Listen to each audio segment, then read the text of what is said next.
મહુવા ધારાસભ્ય મોહનભાઈ ઢોળિયાએ બુહારી ગામમાં વરસાદી પાણીના નિકાલ માટે સ્ટેટ હાઈવેની બંને બાજુ ગટર લાઈન નાખવા અંગે મુખ્યમંત્રીને ભલામણ કરતો પત્ર લખ્યો છે.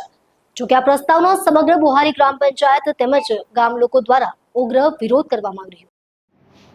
ગ્રામજનોનું કહેવું છે કે બુહારી ગામમાં સ્ટેટ હાઈવે પર પાણી ભરાવાની કે ગટરની કોઈ સમસ્યા નથી. તેમ છતાં સરકારના કરોડો રૂપિયાનો ખર્ચ કરીને ગટર લાઈન નાખવાનો નિર્ણય લેવાઈ રહ્યો છે, જે જાહેર નાણાંનો બિનજરૂરી બગાડ હોવાનું તેઓ માને છે.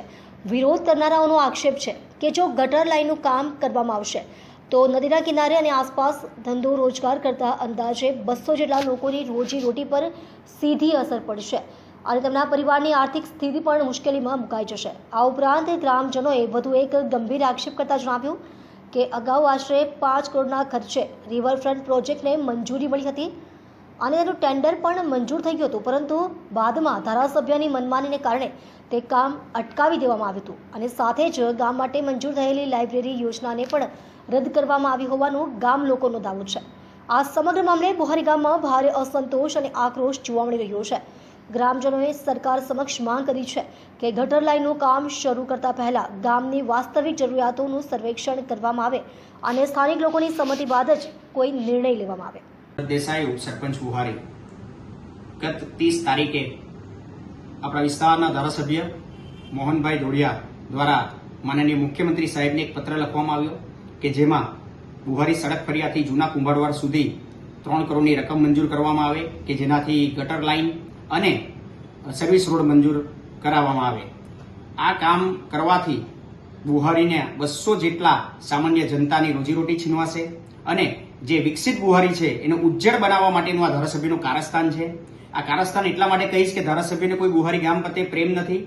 એમણે બુહારી ગામમાં અગાઉ પ્રવાસન વિભાગમાંથી મંજૂર થયેલ 5 કરોડ રૂપિયાનું રિવરફ્રન્ટ એમણે રદ કરાવ્યું છે. જે પલ બિલ્ડકોન નામની એક સુરતની કંપની છે જેનું ટેન્ડર પણ લાગી ગયું હતું, પરંતુ આ ધારાસભ્યએ એ પોતાના અહંકારને લીધે, કારણ કે એમની ભલામણ વગર અમે સીધી સરકારમાંથી આ રકમ મંજૂર કરાવી હતી અને એટલે એમણે આ રિવરફ્રન્ટ રદ કરાવ્યું. ત્યારબાદ બુહારી તળાવ પર 65 લાખના ખર્ચે લાઇબ્રેરી મંજૂર કરવામાં આવી હતી. એ લાઇબ્રેરી પણ એમણે રદ કરાવી. પોતાની નિજી સંસ્થા કે જ્યાં માત્ર 9 અને 10 ધોરણના માત્ર 90 વિદ્યાર્થી અભ્યાસ કરે છે, ત્યાં સરકારની તમામ ગાઈડલાઈનને નેવે મૂકીને એમણે પોતાના કેમ્પસમાં આ લાઇબ્રેરી બનાવડાવી છે. ત્યારબાદ બુહારીની બાજુમાં આવેલ વીરપુરમાં કોલેજ કેમ્પસમાં લાઇબ્રેરી મંજૂર કરવામાં આવી હતી, જ્યાં ગરીબ આદિવાસીના 3000 વિદ્યાર્થીઓ અભ્યાસ કરે છે, જેને સીધો લાઇબ્રેરીનો લાભ મળવાનો હતો, પરંતુ આ ધારાસભ્યએ એ લાઇબ્રેરી પણ રદ કરાવી. ત્યારબાદ ફરીથી બુહારી તળાવ ઉપર લાઇબ્રેરી મંજૂર કરવામાં આવી, પરંતુ હાલમાં જિલ્લા પંચાયતના જે પ્રમુખ બન્યા છે ચંચળબેન ચૌધરી, તેમણે પત્ર લખીને એ લાઇબ્રેરી પણ રદ કરવા માટેનો પત્ર લખ્યો છે. આમ ધારાસભ્ય બુહારી ગામને કેવી રીતે નુકસાન થાય એ માટેના જ પ્રયત્નો કરી રહ્યા છે. મહુવા વિધાનસભામાં 134 ગામો છે, પરંતુ સવારથી બુહારી ગામને કેવી રીતે નુકસાન પહોંચાડવું એવા યેનકેન પ્રકારે પ્રયત્નો ધારાસભ્ય કરી રહ્યા છે.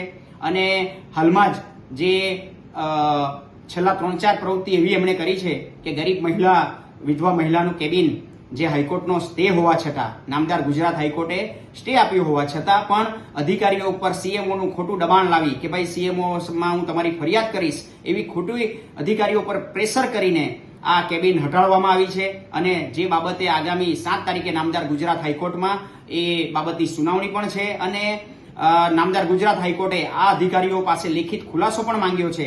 આમ ધારાસભ્ય શ્રી દ્વારા યેનકેન પ્રકારે બુહારીની જનતાને, સામાન્ય ભોળી જનતાને પીડા કેવી રીતે અપાય અને નુકસાન કેવી રીતે પહોંચાડાય એ પ્રકારનું કૃત્ય કરવામાં આવી રહ્યું છે, જેના વિરુદ્ધમાં અમે બુહારીની જનતા વતી ગામના સરપંચ, ઉપસરપંચે આ પત્ર માનનીય મુખ્યમંત્રી સાહેબને લખ્યો છે.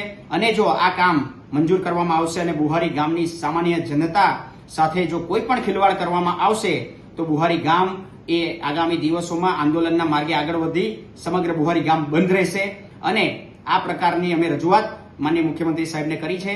અને ભવિષ્યમાં પણ આ ધારાસભ્ય જો કોઈ બુહારી ગામમાં કોઈ કામ લખે કે કોઈ વિકાસનું કામ કે અન્ય કોઈ પણ કામ સૂચવે તો ગ્રામ પંચાયત બુહારીનો પહેલા અભિપ્રાય મેળવવામાં આવે એ પ્રકારની વિનંતી માનનીય મુખ્યમંત્રી સાહેબને કરી છે.